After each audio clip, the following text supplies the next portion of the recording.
So the topic that kind of sparked this idea was Somerville, Massachusetts. I've realized a flaw. Hello. Hello.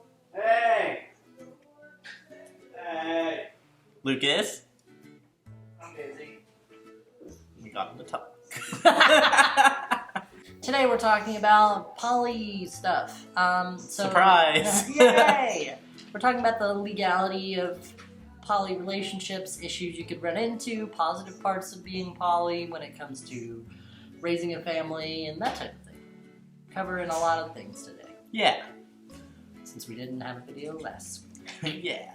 This idea was sparked by the domestic partnership ordinance that was passed in Somerville, Massachusetts on the 1st, I think, of this month, July.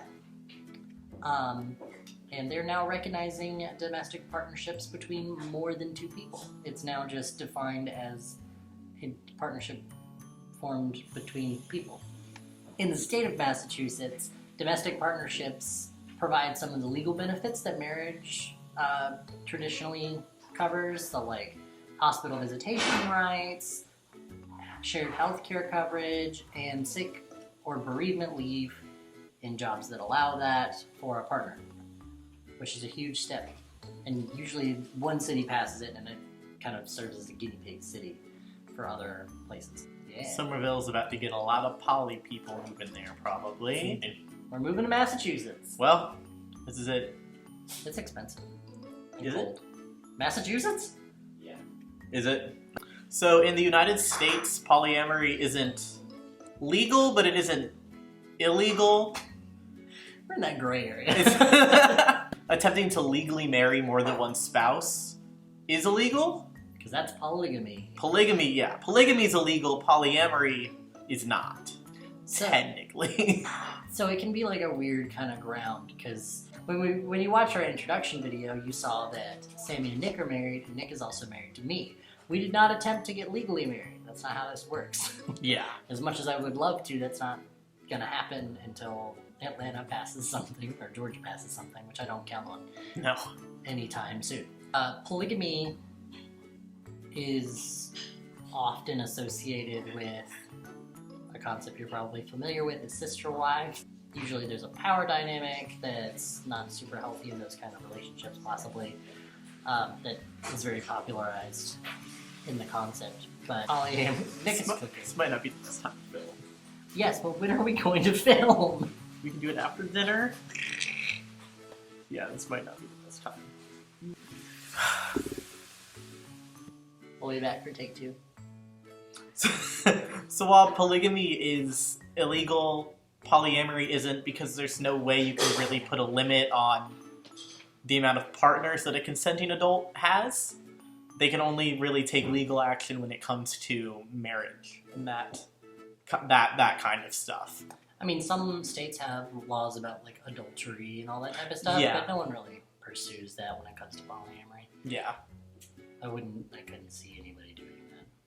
Unless they were just that bitter. Yeah, unless they were really bitter. There are no civil protections for poly people. So poly people don't have anti-discrimination from employment, from housing, from The bill that was recently passed protecting LGBT people being wouldn't fired. being fired from jobs. Yeah. Purely for being LGBT. That wouldn't protect polyamorous people. Yes, that would not protect them because it's still morally wrong or whatever. Yeah. All right, so potential issues for poly families, both legal and non-legal, just in general. We just kind of threw some stuff in there.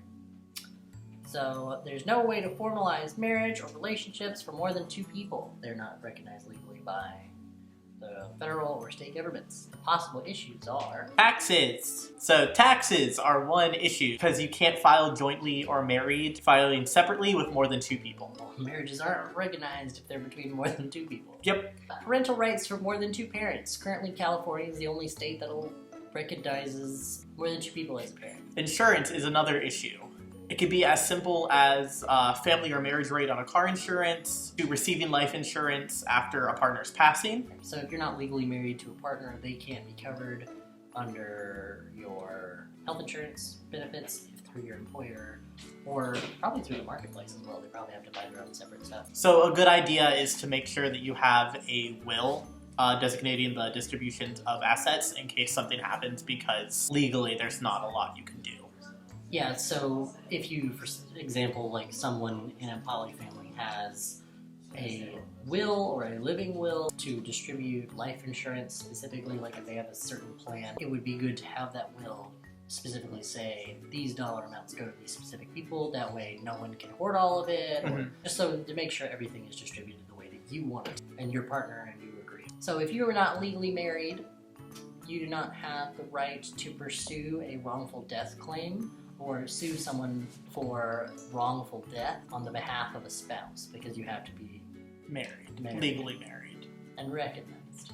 So divorce protections could be another issue, because you can't have a legal divorce if it's not legal marriage. So it's a lot more complicated to determine rights of like belongings and finances and all that kind of stuff, because there isn't like a set legal thing, Right. like specifying what they are. So when a couple moves in together and they get married and whatever, they have that under the law it all becomes kind of like a joint thing, unless you have like a prenup or something like that, or something documenting what money you came into the relationship with, etc. And so when you don't have those legal protections, it can be very difficult to separate all of that stuff, especially if it's a bad breakup. Yes, especially. They're just like, nope, it's in my house, it's all mine now. And you're like, wait, no, what? Yeah. Or they do whatever with it. It doesn't, yeah. Your stuff's not protected. It's difficult. Oh, is it? This is me, isn't it? Yeah. That's a lot. Yes. So, a lot of the time when you see, especially traumatizations of a person going into a coma after an accident or being incapacitated after a surgery of some kind, you see that the spouse makes medical decisions and has the right to visit the person in the hospital. If your partner is not legally married to you, it can prove to be difficult to even just get visitation rights in the hospital if they're in like the ICU and they can only have one or two people visit.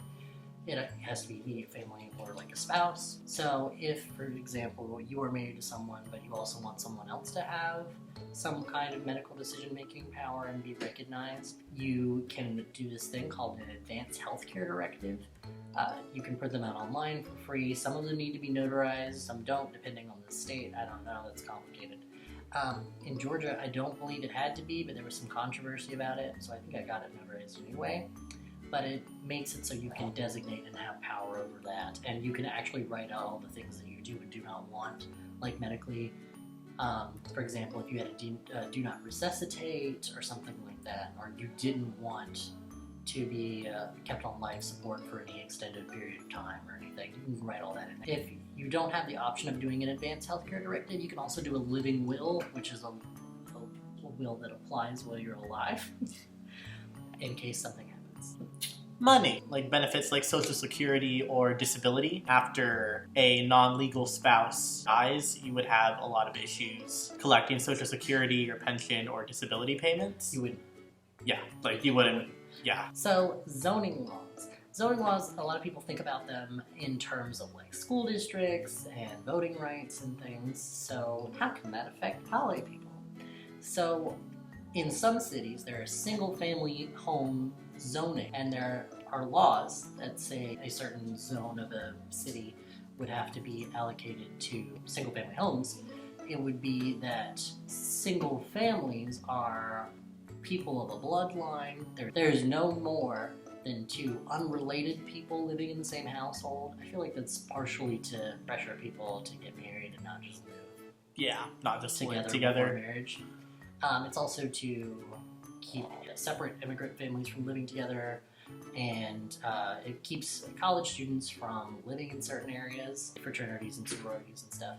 And even if there are laws preventing, so like even if your city doesn't have a zoning law, it can be extremely difficult to find a landlord or a renting company that will rent you a house if you have a bunch of random adults on the lease. Nick and Sammie and I can get away with it, partially because we all have the same last name. Also, the last house that we lived at, we just kind of explained the situation. They're like, oh, okay, which is weird. But I think it was because they're based out of, like, California or something. They're like, oh, okay. Yeah, I'm like, all right. We've had a lot of luck when it comes to that, but some people have not. And just in general, some poly people might not want to cohabitate with their partners because that's not for everyone. For example, someone that identifies as solo poly might want to have more than one secondary partner, but not want to have a lifestyle that looks like a traditional couple. So they wouldn't necessarily want to live with a partner. Now, we're going to go to potential issues that poly families have specifically when they have or want children. Yay! Yay! So courts and governments are reluctant to allow children to live in an openly polyamorous situation because they assume it's harmful or morally questionable. And it makes adoption and surrogacy match up with a surrogate to be hella difficult. Yeah, we were trying very hard today to find anything About on adoption rates. adoption with poly, like anything. We couldn't find anything. There's not a lot of information out there.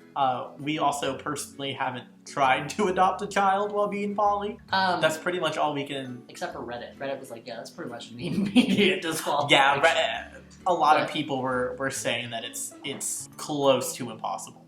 Well, so when looking for it, the only thing that I really found was that poly family that was trying to get custody over that kid, and they did get custody over a child from an existing relationship, but they did not try to acquire a new child. Yeah, that's the kicker. That's the one that we're like, I don't know. Somebody's gonna have to be a surrogate. Who's gonna volunteer? Another possible issue with polyamorous parenting is the difference in parenting styles. So some people are naturally stricter, some would be more lenient. So you'd have to it would take a lot of communicating between all the partners to find a middle ground of how, what role every person is going to have in the parenting situation. Yeah. And with the more partners you have, I assume it's more helpful, but also more difficult. Because everyone's different. Yeah. Breakups. Of course, people, when they're talking about polyamorous relationships, they're like, oh, there's so many unstable relationships going on, but there's so many different relationships and people coming in and out, and it's not stable for the kid. But yes, there might be more breakups and more kids having to say goodbye to someone's partner that they're super close to. But it also read something that one of the moms looked at it as kind of a positive way to show them what a breakup can look like instead of just a break as a transition, and how a healthy and stable breakup can go, and how to respectfully do it. Yeah. So it can be it sucks, but it can be a positive as well. There are actually a lot of positives. There's the phrase "it takes a village" when talking about raising a kid. So if you have a village, make your own village. Yeah, make your own village. Everyone needs help. Raising a kid all the time raising a kid would not be easy. I don't know from experience, but I was a kid myself, and I'm sure that I was not easy. So having a bunch of people around to help you, I don't see that as a bad thing necessarily. Right. So families with more than two adults, whether it be a polyamorous relationship, whether it be different family members taking care, so it could be grandparents or aunts and uncles. There's multiple ways to have multiple different parents in a situation, but families with more than two adults take the pressure off the birth parents or whoever is in the relationship and allows for more delegation of responsibility. Imagine, we've all seen depictions of having a newborn and the parents are tired. The baby hasn't slept in 4 days. They're just completely exhausted. But if you have more people, to take care of this baby and allow people to get more sleep and take care of themselves more and actually take a break for themselves while in the process of still caring for the child's needs. Yep. It's the same concept of having night nannies. Yeah, the night nannies that come in and clean up your house and take care of your child while you sleep. Same concept, but this is just someone that also provides emotional support to you. So some people will choose to date another adult that happens to have kids as well, so that equals More more friends. So the kids will get to Hang out. hang out. When I was younger and I would talk about having kids, I'd be like, I only want one kid. And my parents said, no, don't do that. If you have two, then they can bother each other instead of you. I was like, ah! Isn't that the concept of neighborhood friends? Yeah, Like when you're a kid, pretty much. They're like, go outside. So, one of the positives is you get more emotional support and just parenting support from other partners, but you also have to give more to those partners as well.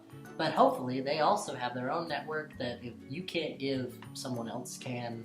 So, it's a balance. It's a Yeah. big balance. As is all of polyamory. That's it. Kids that are exposed to polyamorous relationships also get to benefit from a bunch of different parenting styles, like as I mentioned earlier. And they get to see a bunch of different adult personalities and communication styles, so they have a lot more things that they can learn. Because when kids are younger, they learn by what they see, they mimic their adults. Of course, polyamory is based on open and clear, honest, and emotionally literate communication. And so, of course, the children are learning from that, and so they develop a higher emotional intelligence than the kids that are just around their own parents or are not around many adults at all. And other benefits include a higher degree of maturity, self-confidence, and self-reliance, as well as better interpersonal skills. So they learn how to communicate in different ways and figure out how things work, and they just move on from it. We also found a law center that focuses specifically on polyamorous rights. Also had LGBT stuff there too, just general LGBT. Yeah, So- it's a nonprofit, so that's cool. We'll link that below if you want. Yeah, could be useful. I didn't know it existed, so, Never a bad thing to have. aren't necessarily the traditional family.